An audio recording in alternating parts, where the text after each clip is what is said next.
Well, I'm now joined in the conversation by Miatta Fahnbulleh. She is the Chief Executive of the New Economics Foundation, which it does exactly what it says on the tin. All things economics. We have a big spending review coming up, Miatta. We've seen some kites being flown. What's your reaction, particularly to the news of a possible public sector pay freeze? So, I think that would be the wrong move by the Chancellor. For me, the economics of this pandemic are starting to bite. We're starting to get a proper picture. And what is absolutely clear is that there are millions of people who are facing real hardship going into this winter and above. So the priority has got to be to continue supporting the economy and to continue supporting jobs and livelihoods. Every single renowned economic expert, from the International Monetary Fund through to the OECD, through to the IFS, is saying this is not the time for trying to balance the book. This is the time for propping up the economy in an unprecedented economic crisis. To do anything else would be, quite frankly, just folly. And it was interesting hearing actually from Andrew Sentence there, who also sort of agreed, and he thought that it would be the wrong thing to rush into a public sector pay freeze, particularly for nurses. And actually Lord Lamont agreed with him. But Lord Lamont did make the point, as did Andrew Sentence, look, at some point this has to be paid back. And Lord Lamont made the point that, look, interest rates are low now. They might not be low forever. So we do have to think about getting the public finances in order at some point. We can't just keep borrowing, can we?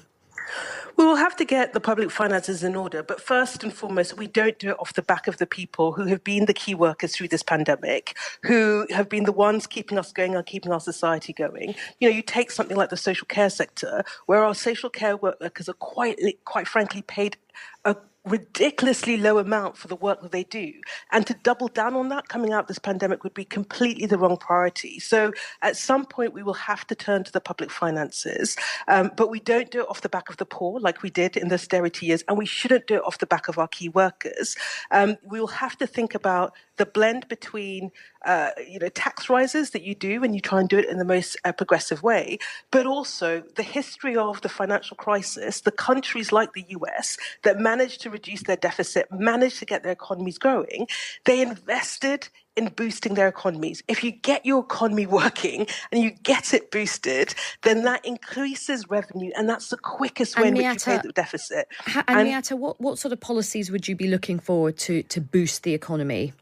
So the three things I would like to see from the Chancellor this week is, first, we've got to address the living standards and the income crisis that's happening in the country. And that means bolstering social security. Now, I think he should be looking at giving a minimum income guarantee of £227 for anyone that needs it so that they can weather this pandemic.